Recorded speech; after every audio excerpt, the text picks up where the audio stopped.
Bienvenidos a un nuevo video de nuestro canal. Continuamos con nuestra miniserie sobre las ecuaciones diferenciales ordinarias lineales con coeficientes constantes.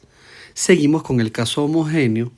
En nuestro video anterior empezamos a estudiar la independencia lineal de las soluciones que aparecen cuando uno estudia la ecuación lineal homogénea y vimos un primer teorema sobre la existencia de esas soluciones.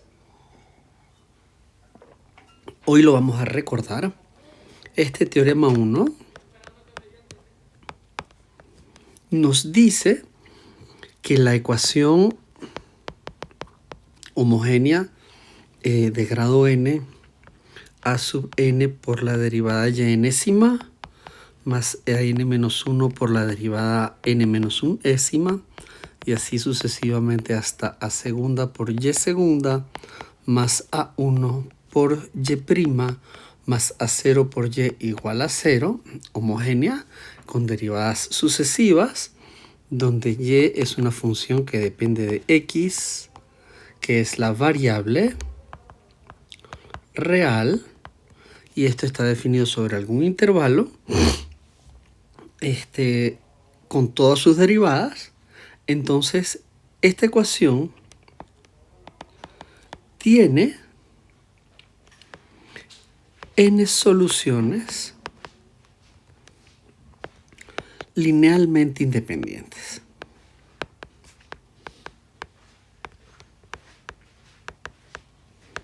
Ok, hoy vamos a profundizar un poquito sobre eso.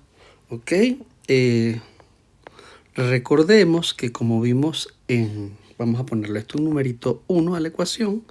Como vimos en los videos pasados, hemos estado trabajando. A esta ecuación se le asocia un polinomio característico, se llama polinomio característico o polinomio asociado, p de x con x grande, que es a n por x a la n, más a n menos 1 por x n menos 1, etcétera, más a 2x cuadrado, más a 1x, más a sub 0, de tal suerte, vamos a ponerle esto 2, que para la solución propuesta,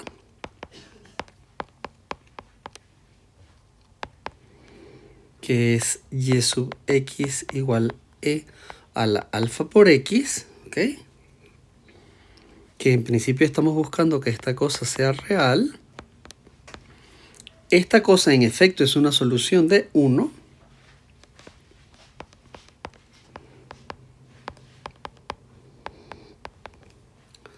Si, solamente si, alfa es una raíz del polinomio, es decir, el polinomio evaluado en la constante alfa, que acompaña al x en el exponente, es igual a 0, y así es como hemos estado trabajando hasta ahora, ¿ok? Y esto nos da tres tipos de soluciones que hemos visto hasta ahora, ¿ok? Nos da tres tipos de soluciones que hemos visto, que son, realmente cuando uno las descompone, como este polinomio puede tener raíces reales diferentes, raíces reales repetidas, o raíces complejas con sus conjugados, etc. Entonces, esto nos da las siguientes posibilidades. Raíces reales, posiblemente repetidas. Ok.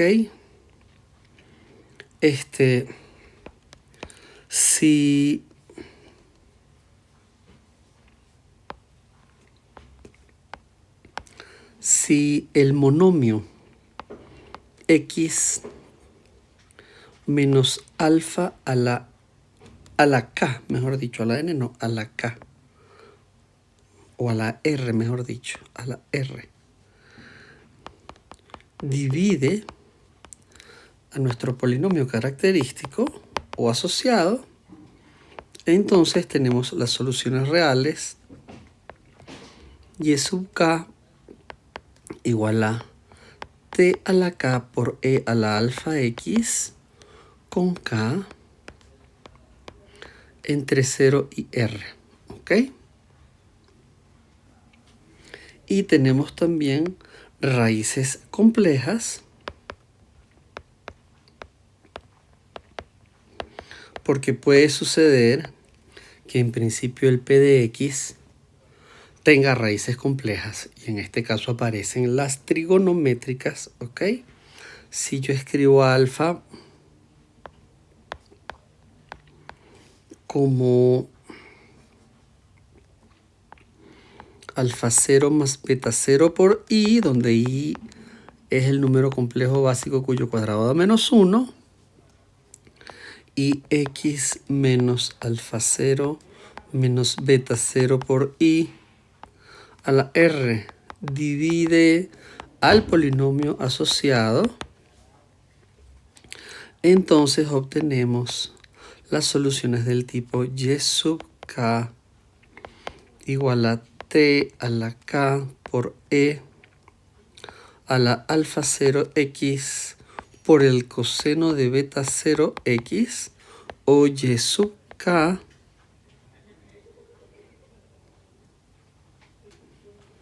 uno y 2, mejor dicho, de y sub k1 y y sub k2, que son de la forma t a la k por e a la alfa 0x por el seno de beta 0x. Hemos visto ya ejemplos de estas cosas. Estamos haciendo un resumen muy somero, ¿ok? Donde el k, de nuevo, está entre 0 y r, ¿ok? Entonces estas son las soluciones particulares con las que se construye una solución general. Y al final aparecen n soluciones. Si uno toma más de esas, hay alguna de ellas que va a depender linealmente de las demás. Hoy vamos a ver un segundo teorema que tiene que ver con esta cuenta, que es el teorema del Wronskiano, que nos garantiza cuando un cierto conjunto de soluciones es linealmente independiente, ¿ok? Nos garantiza cuando un cierto conjunto de soluciones es linealmente independiente. Esa es la función de la cuenta del Wronskiano que vamos a explicar ahorita inmediatamente, ¿ok? El primer teorema, el teorema 1 que vimos en nuestro video pasado, nos garantiza la existencia, ¿ok? Dice que hay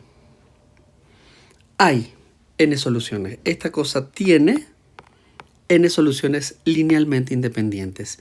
Y el Wronskiano nos garantiza, o nos dice, o nos explica, mejor dicho, cómo buscar esas soluciones. Nos da condiciones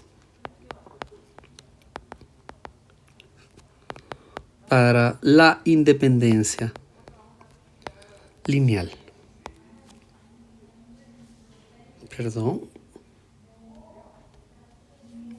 Para la independencia lineal. Muy bien.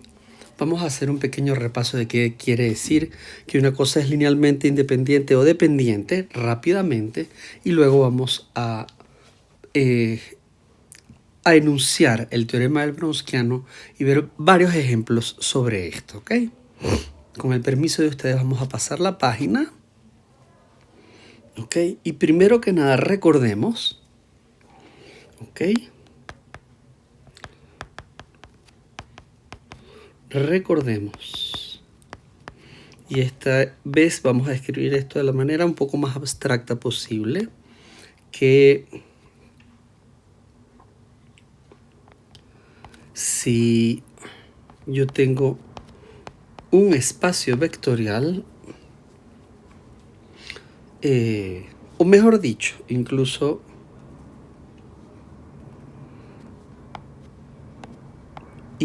recordemos las cosas desde el principio. Un espacio vectorial, ¿ok? La definición abstracta de espacio vectorial es una terna V más y por, ¿ok? V más y por, V más por, ¿dónde? Permiso que vamos a borrar por aquí. Muy bien. Primero, el V es un conjunto, no vacío.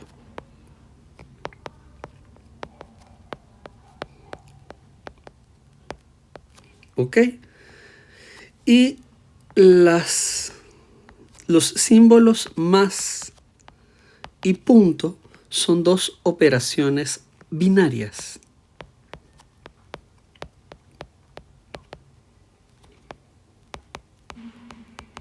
¿Okay? Son dos operaciones binarias. Es decir, dos funciones que están definidas sobre pares de variables. Esto es totalmente algebraico. Esta es la definición abstracta de espacio vectorial. La suma es una operación binaria definida sobre los elementos de V o V, como dicen en Bogotá.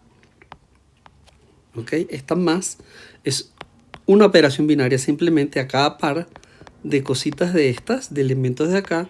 Yo lo voy a mandar en su imagen, que matemáticamente la escribimos así, pero que usualmente la escribimos simplemente U más V, ¿ok?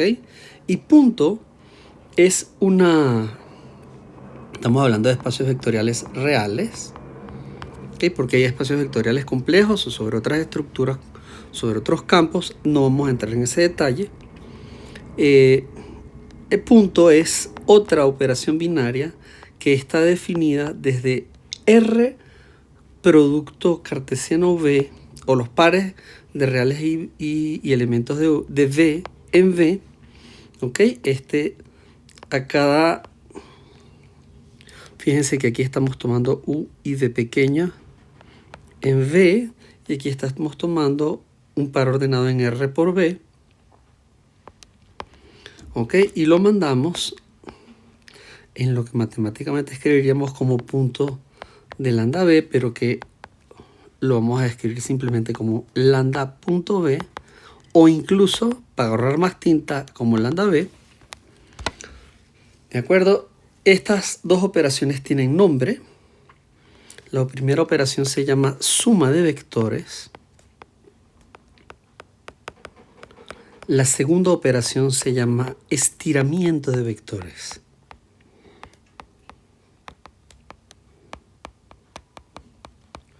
¿Ok? Y estas dos operaciones tienen el siguiente comportamiento.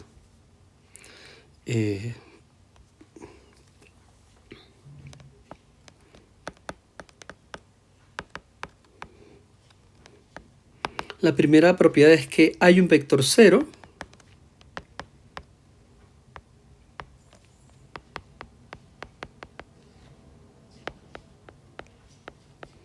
Que normalmente se llama el origen de V o el 0 de V. Ok, que ese vector lo denotamos 0 flechita. Es al único al que le vamos a poner flechita aquí. Que satisface 0 más cualquier cosa es igual a la otra cosa. Ok. La operación de suma de vectores es conmutativa.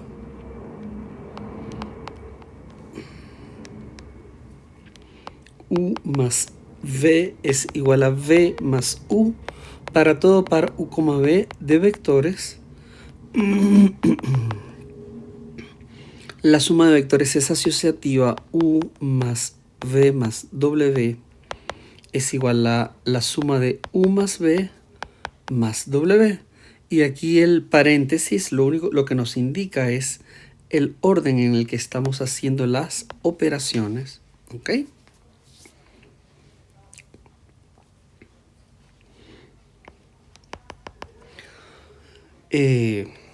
Todo vector tiene un vector opuesto.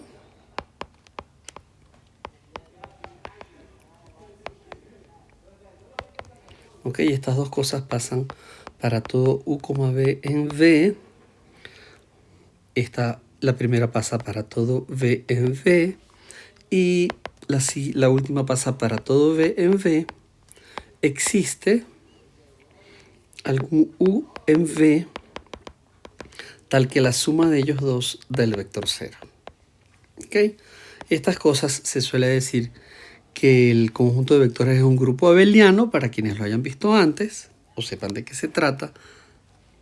Esta es la definición más abstracta de espacio vectorial, porque la suma de vectores puede ser cualquier cosa y los elementos del conjunto V pueden ser también puede ser un conjunto con cualquier tipo de elementos, ranas, sillas, ovejas, puntos, funciones, lo que sea, ¿ok? No interesa, lo que interesa es cómo se porta respecto de las dos operaciones que están definidas, ¿ok? Para nuestros efectos esto es muy importante porque el problema que nosotros estamos viendo, los vectores realmente son funciones, ¿ok? Es algo que hemos tratado antes. Simplemente le estamos dando un poquito de contexto al álgebra lineal que hay detrás de todo esto. Muy bien. En un espacio vectorial,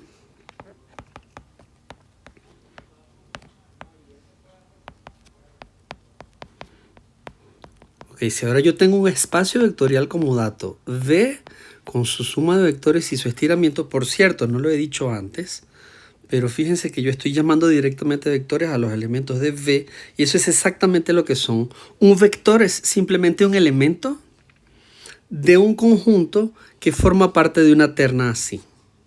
¿Ok? Entonces, paréntesis, aquí entre nosotros, un vector es simplemente un elemento de un espacio vectorial. ¿Ok? No tiene por qué ser R2, R3, Rn, aunque por supuesto estas cosas son ejemplos de espacios vectoriales para todos los que han visto antes álgebra lineal de primeros semestres. Todos estos espacios R2, R3, R4, R5, R500 son todos espacios vectoriales, pero no son los únicos. Hay espacios vectoriales de funciones. Yo no voy a entrar en los detalles de esas cosas. Hay espacios vectoriales de polinomios. No voy a entrar en los detalles de esas cosas. Hay espacios vectoriales de matrices. No voy a entrar en los detalles de esas cosas. Pero estos son ejemplos particulares de esta cuestión que estamos definiendo ahorita, que es una estructura muy general, ¿ok? Entonces, esta definición que estamos viendo ahorita forma parte de un cambio de punto de vista en el álgebra. ¿Okay? Este es un cambio de punto de vista en el álgebra, que es lo que se llama el álgebra de estructuras, que comenzó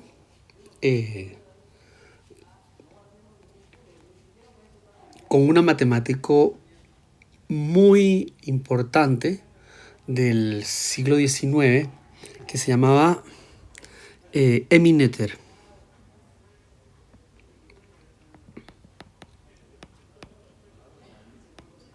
Emmy Noether, o como lo diríamos en español, Emmy Noether o Noether, no, Noether, Emmy Noether o Emmy Noether, ¿ok? Que ella vivió de 1882, lo estoy copiando de Wikipedia, hasta 1935 y fue súper importante para cambiar un montón de cosas de las matemáticas modernas, tal como las vemos ahora, ¿ok? Entonces esto es, aquí entre nosotros, álgebra de estructuras. Y la estructura, entre comillas, en este caso del conjunto B, está dada por las dos operaciones, ¿ok? No interesa solamente el conjunto, sino que interesa el conjunto junto con las dos operaciones, la suma y el estiramiento, la suma de vectores y el estiramiento de vectores. Eso es todo un campo de la matemática moderna, que es el álgebra de estructuras. Muy bien, dado un espacio vectorial, cuando tenemos un espacio vectorial como dato, ¿ok? Un subconjunto o sea, un subconjunto de vectores, ¿ok? Un subconjunto cualquiera, no vacío, es linealmente independiente es linealmente independiente si y solo si pasa alguna de las siguientes cosas que son equivalentes. La primera de ellas es que la única combinación lineal en S que da 0 es la trivial.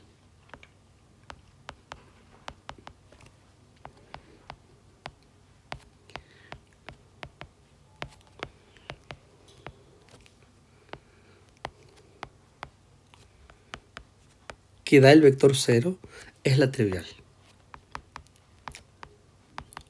Entiéndase, si yo tengo una combinación lineal cualquiera,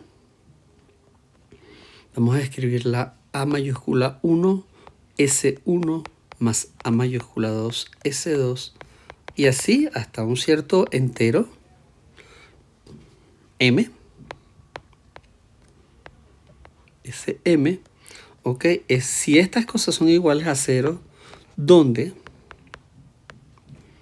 los A1, A2 hasta AM, bueno, mejor dicho, primero deberíamos decir quién es el M, ¿verdad?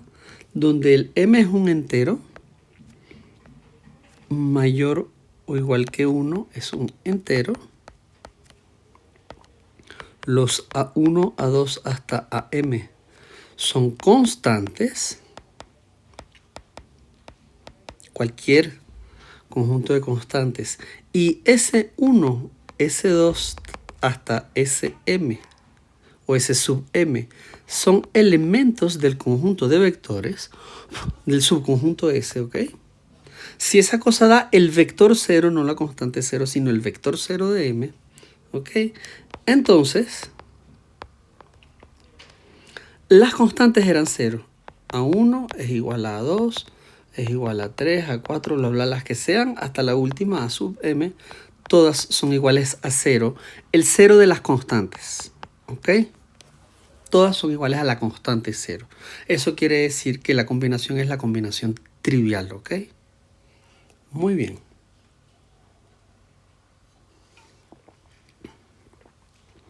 La otra propiedad que es muy bonita y que es muy parecida a esta, y que son equivalentes, es que las combinaciones lineales en S son únicas en el sentido de que cada una de ellas representa un único elemento en B. Cada combinación lineal en S representa, voy a ponerlo entre comillas, cuando digo que representa quiero decir que es igual a un único elemento en B, es decir, un único vector.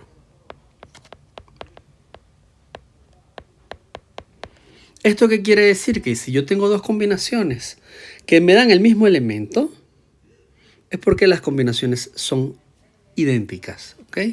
No hay dos combinaciones diferentes que me den al mismo vector.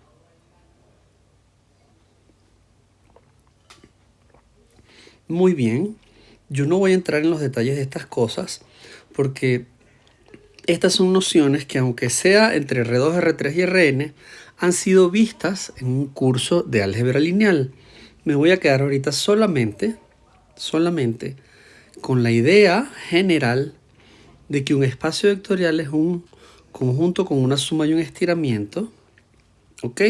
Y de que un conjunto es linealmente independiente si y solo si la única combinación lineal en S que da 0 es la trivial, o equivalentemente,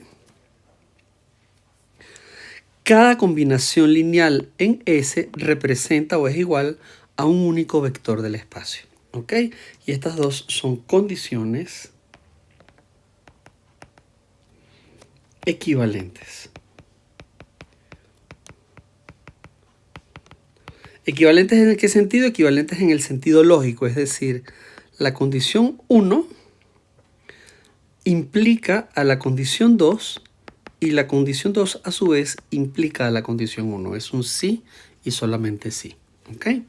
Y así es como vamos a trabajar en lo que queda de este video con el teorema del Brownskiano y el espacio en el que estamos. ¿Ok? Entonces, fíjense ustedes. Cuando tenemos una ecuación diferencial lineal, cuando yo tengo mi ecuación diferencial lineal homogénea con coeficientes constantes, esto es algo que hemos dicho antes, ¿ok? Que le escribimos a sub n y derivada enésima, a n menos 1 y derivada n menos 1, etc. Hasta a 1 por y' más a 0 por y igual a 0, ¿ok? Igual a 0. La constante 0, esto son funciones que son idénticamente iguales a 0 sobre un intervalo. En algún intervalo fijo contenido dentro de los reales. Esta ecuación, que la vamos a escribir, esta era la ecuación 1, ¿ok? Solo la estamos escribiendo de nuevo, pero es la misma cosa, la vamos a escribir así. Para ahorrar tinta,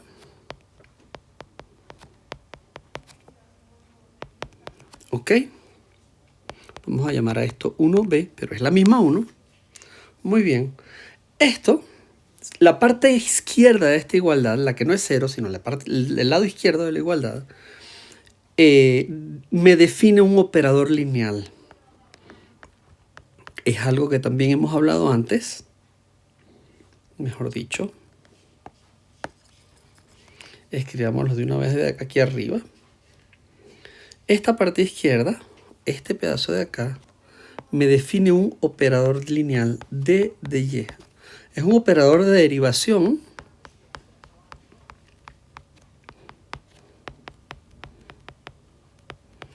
y es una transformación lineal.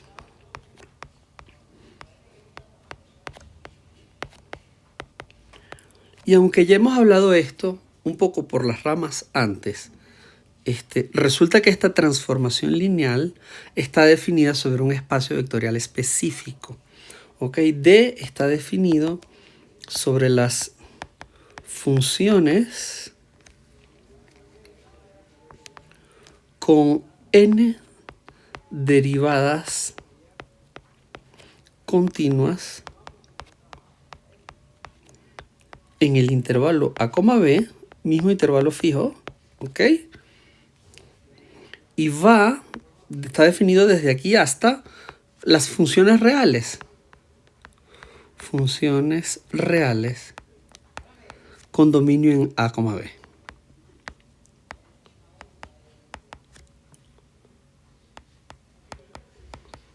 ¿Ok? O sea, mejor dicho, el D es una transformación lineal de acá, de la izquierda a la derecha. Y esto es algo que hemos comentado antes. Estas dos cosas son espacios vectoriales. Esto es un espacio vectorial y esto es un espacio vectorial.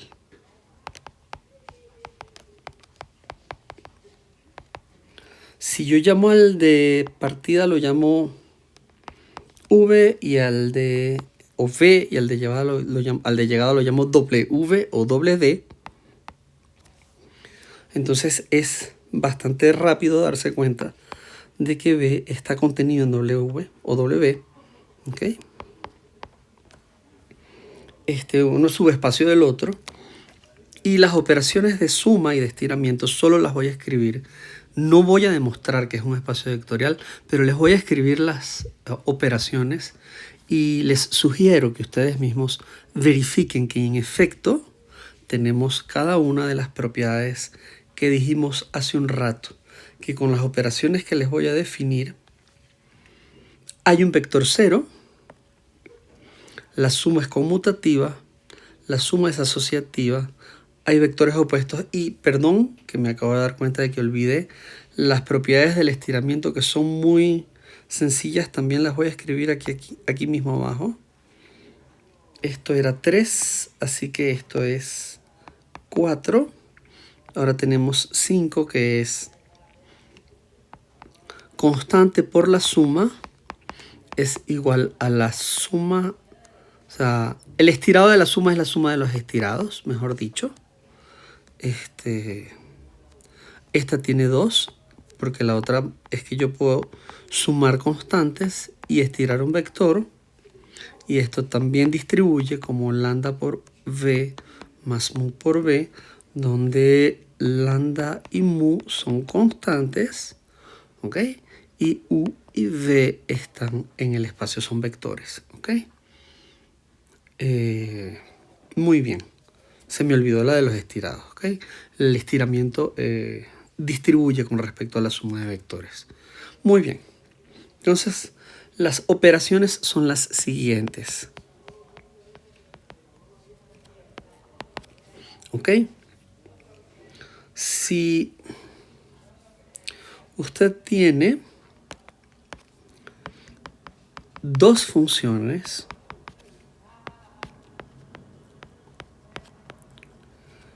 con dominio en un mismo intervalo fijo, a b contenido en los reales, entonces definimos la suma. Bueno, y deberíamos fijar también una constante, ¿ok? Definimos la suma f más g, ¿ok? En cada punto x se define punto a punto como la altura en x de f más la altura en x de g, ¿ok? Y esto está definido para todo x en el intervalo a, b. Entonces obtenemos una función suma de la manera obvia, ¿ok? Obtenemos un estiramiento también de la manera más sencilla posible, que es, si lambda es la constante y f es la función, entonces lambda f evaluada en cada punto x es la constante lambda por la altura en x. Y esto otra vez está definido para todo x en AB. ¿Okay? Y por cierto, la función 0, que ese es el vector 0 del espacio, es simplemente la función que en cada x es igual a 0, al 0 de los reales para todo x en AB. ¿Ok? Estas son las tres operaciones que se definen en el espacio o en el conjunto de las funciones con dominio en todo el intervalo AB. Se verifica que esta cosa es un espacio vectorial y luego de una manera bastante sencilla se ve también que las funciones con n derivadas continuas son un espacio vectorial. No voy a entrar en los detalles de eso. Si usted es un estudiante de matemáticas, de la carrera en matemáticas, no va a conseguir ningún inconveniente en demostrarlo porque es un ejercicio relativamente sencillo. Una demostración de eso la puede ver, hay varios libros donde los puede ver. Demostraciones de ese tipo de ejercicios están, por ejemplo, en el libro de álgebra lineal de Hoffman. No es el único, pero es uno en el que están bien definidas y sacadas las cuentas. Hay un libro también de Grossman, de álgebra lineal. Está el libro de la serie Shaun de álgebra lineal, etc. ¿Ok? Lo pueden conseguir en varios sitios. ¿Ok? Es bastante sencillo. Este es el contexto de álgebra lineal de lo que vamos a hacer. ¿Ok? Estamos aquí y tenemos un operador, una transformación lineal que se anula. Y el kernel de esa cosa, o sea, cuando yo busco los elementos que dan de y igual a 0, estoy preguntando quién es el y que pertenece al núcleo de la transformación lineal. ¿Cómo son las funciones que están en el núcleo de la transformación lineal? Por favor, dense cuenta de que, como hablamos hace unos minutos, un vector es un elemento de un espacio vectorial, de tal manera que aquí los vectores son funciones. ¿Ok? Los vectores son funciones. Eso es todo. Puestos en este contexto, para este problema, ¿ok? Para este problema, entonces, si tenemos un cierto conjunto de funciones, ¿ok?, que nos anulan la ecuación, ¿cómo sabemos que son linealmente independientes lo podemos saber de dos maneras. La primera manera es aplicando la definición de independencia lineal. Aplicando la definición de independencia lineal. ¿Qué nos dice? Nos dice que la única combinación lineal en el conjunto que da 0 es la combinación trivial. Que si yo hago una combinación lineal que me dé la función 0, pues todas las constantes eran 0. ¿Ok? Vamos a escribir eso para este caso. Muy bien, entonces, este es mi contexto para la ecuación diferencial ordinaria. Voy a escribirla ahora con la suma para ahorrar tinta. A sub n por la derivada, a sub n, no, a sub k, perdón. A sub k. Por la derivada késima, porque k corre desde 0 hasta n. Igual a 0, ¿ok? Tenemos nuestra ecuación diferencial ordinaria lineal con coeficientes constantes. Si, mejor dicho, si no, dadas o dado un cierto conjunto de soluciones, dado un cierto conjunto de soluciones de esta cosa, llamémoslas a estas soluciones y1 de x, y2 de x, por supuesto, en un cierto intervalo contenido en los reales, etcétera, ¿ok? Y digamos que tenemos no sé cuántas. El orden de la ecuación es n.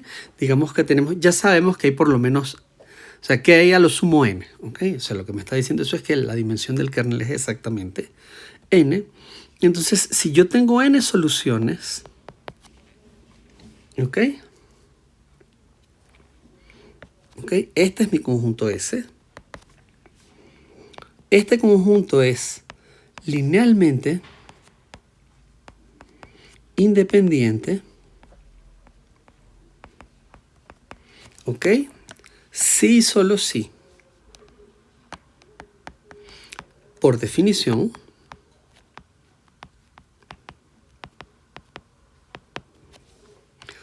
para toda, para todo conjunto finito de constantes, A1, A2, A sub n en los reales, se tiene que A sub 1 por y1 más A sub 2 por y2 más bla bla bla hasta la última, A sub n por yn, es igual a 0. Acuérdense de que 0 aquí es la función idénticamente igual a 0. ¿Ok? Acuérdense, por favor, que esto es importante, de que estamos en un espacio de funciones y la función 0, pues nuestro vector 0, y los vectores son funciones. Los vectores son funciones. Entonces, nuestro vector 0 es la función 0, la función constantemente 0 sobre el intervalo, ¿ok? Entonces estamos diciendo que esto es idénticamente igual a 0, es decir, que esto es 0 para todo x en A, B, ¿ok? Esto da 0 para todo x en A, B, ¿ok? Si, solamente si, A1 es igual a A2, es igual a A3, bla, bla, bla, hasta la última, A sub n, perdón que aquí puse un 2, y esto es n, A sub n, si A sub n es igual a 0, si todas las constantes son 0, ¿ok? Y esta es la definición de independencia lineal. Muy bien, ¿ok? Vamos a ponerle esto 3, ¿ok? Entonces, si yo tengo un conjunto de soluciones de esa ecuación diferencial ordinaria, eso es linealmente independiente si la única combinación lineal que me da 0 es la combinación lineal, ¿ok? Eso fue lo mismo que dijimos hace un ratito aquí atrás, ¿ok? Un conjunto es linealmente independiente si y solo si la única combinación lineal en S que da el vector 0 es la combinación trivial, la combinación lineal trivial, ¿ok? Esto es cuando todas las constantes dan 0. ¿Ok? La combinación trivial.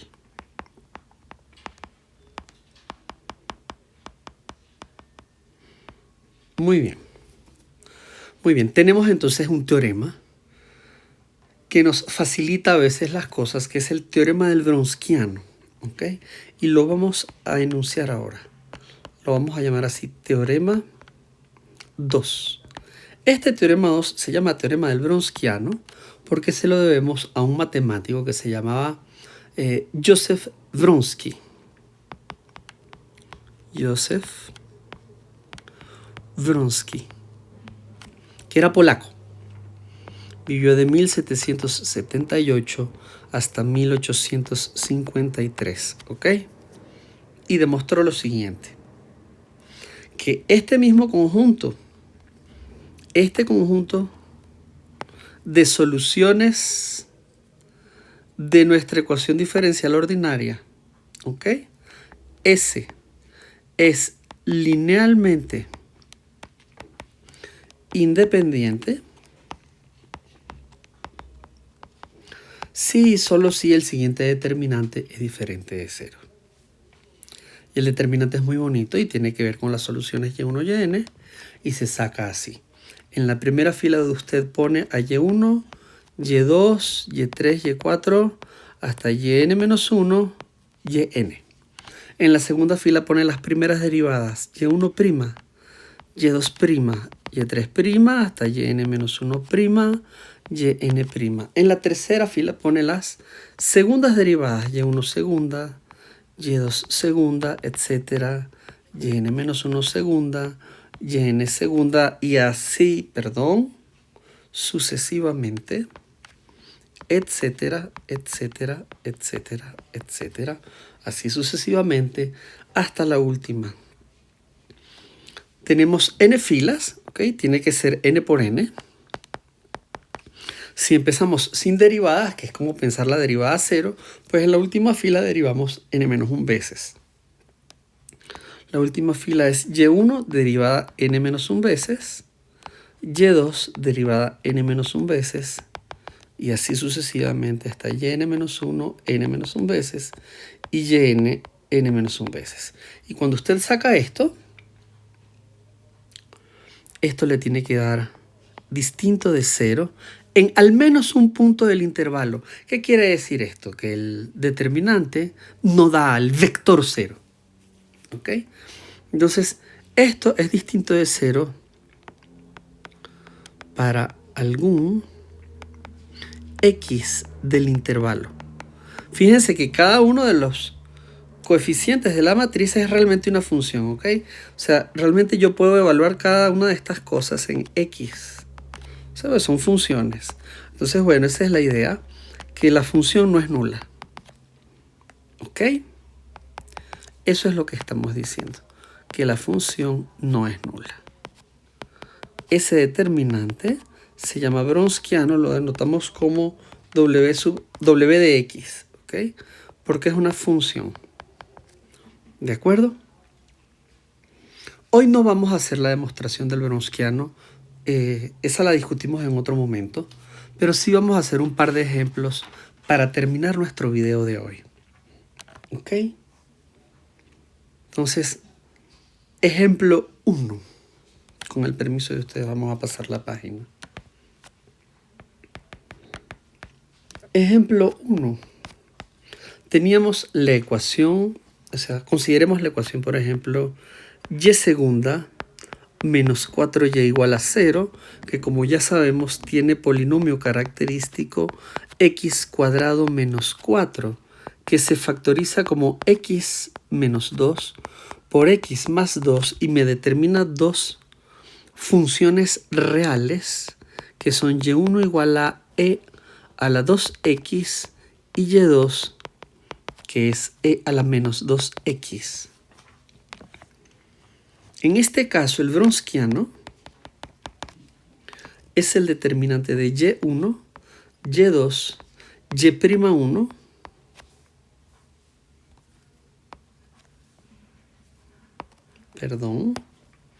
y'1 y y'2, por supuesto, todo evaluado en x, y eso es e a la 2x, e a la menos 2x, 2e a la 2x y menos 2e a la menos 2x. Y cuando calculo el determinante, esto me da, la primera diagonal me da menos 2 por e a la 2x por e a la menos 2x. Y la segunda diagonal cambio el signo y me da menos 2 por el mismo número, e a la 2x por e a la menos 2x.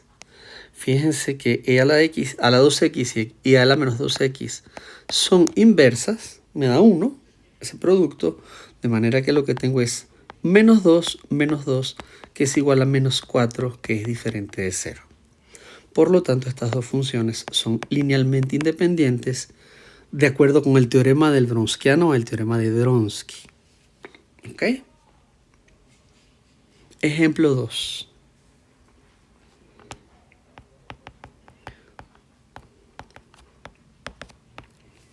Para la ecuación y segunda más, por ejemplo, 3y igual a 0, que tiene polinomio característico o polinomio asociado x cuadrado más 3 igual a 0, esta se factoriza como x menos raíz de 3 por x más raíz de 3 por y igual a 0, y nos da origen a una función. Con una sola raíz lo determinamos todo. Tenemos una solución compleja que es y de x, vamos a ponerle c de compleja, que es e a la menos raíz de 3x por y, que es el coseno, más raíz de 3x por y, que es el coseno, bueno, da lo mismo lo del signo, por la paridad del coseno y el seno. Coseno de raíz de 3x más y por el seno de raíz de 3x. Ok, esta es una solución compleja. Y como ya hemos hablado antes, esta cosa nos deriva dos funciones reales que son y1, que es el coseno de raíz de 3x, y y2, que es el seno de raíz de 3x, que son la parte real y la parte imaginaria. Y en este caso, entonces, el Vronskiano es y1, y2, y1', y2'. Esto es coseno de raíz de 3x, seno de raíz de 3x, menos raíz de 3, seno de raíz de 3x, y raíz de 3, coseno de raíz de 3x. Y esto da, diagonal da raíz de 3 por el coseno cuadrado de raíz de 3x, más raíz de 3, seno cuadrado de raíz de 3x, y esto es raíz de 3 por el coseno cuadrado más el seno cuadrado, que da 1 cuando factorizamos. Así que esta cosa da raíz de 3, que es diferente de 0, por supuesto. Por lo tanto, y1 y y2, las dos funciones que teníamos, son linealmente independientes, de acuerdo con el criterio o con el teorema del Vronskiano o teorema de Vronsky. ¿Ok? Ejemplo 3, muy rápidamente. Ejemplo 3. Si consideramos la ecuación diferencial ordinaria y segunda más 4y' más 4y igual a 0, cuyo polinomio característico es x cuadrado más 4x más 4 igual a 0, que por supuesto este es un cuadrado perfecto de la forma x más 2 al cuadrado igual a 0. Esto tiene raíces reales repetidas tenemos dos funciones. La función básica, que es y1 igual e a la menos 2x. Y la siguiente función la conseguimos multiplicando por la variable x, ¿ok? Que es x por e a la menos 2x. ¿Ok? En este caso, y1' es menos 2 por e a la menos 2x y y2' es la derivada de un producto me da e a la menos 2x. La derivada de la primera es 1 por la segunda más la primera sin derivar por la derivada de la segunda. ¿Ok? Y entonces, en este caso, el Wronskiano da y1, y2, y1', y2' que da e a la menos 2x, x por e a la menos 2x, menos 2e a la menos 2x y 1 menos 2x por e a la menos 2x. Y ahora fíjense que en este determinante, la función e a la menos 2x se está multiplicando las dos filas. Y cuando yo factorizo algo de una fila, eso sale totalmente del determinante por propiedades del determinante. ¿Ok? De manera que lo que yo tengo aquí, esto es e a la menos 2x por e a la menos 2x. Saco dos veces, saco la de la fila de arriba y la de la fila de abajo y me queda 1x menos 2, 1 menos 2x. ¿Ok? Y esto que está aquí es e a la menos 4x por 1 menos 2x más 2x. Y esto da e a la menos 4x, que por supuesto es positivo. En particular es diferente de 0. Por lo tanto, las dos soluciones particulares y1 y y2 son linealmente independientes de acuerdo con el teorema del Wronskiano o el teorema de Wronski. Teorema del Wronskiano, independencia lineal de las soluciones de la ecuación homogénea. Muchísimas gracias por prestarnos atención. Esperamos que este video les haya sido de provecho.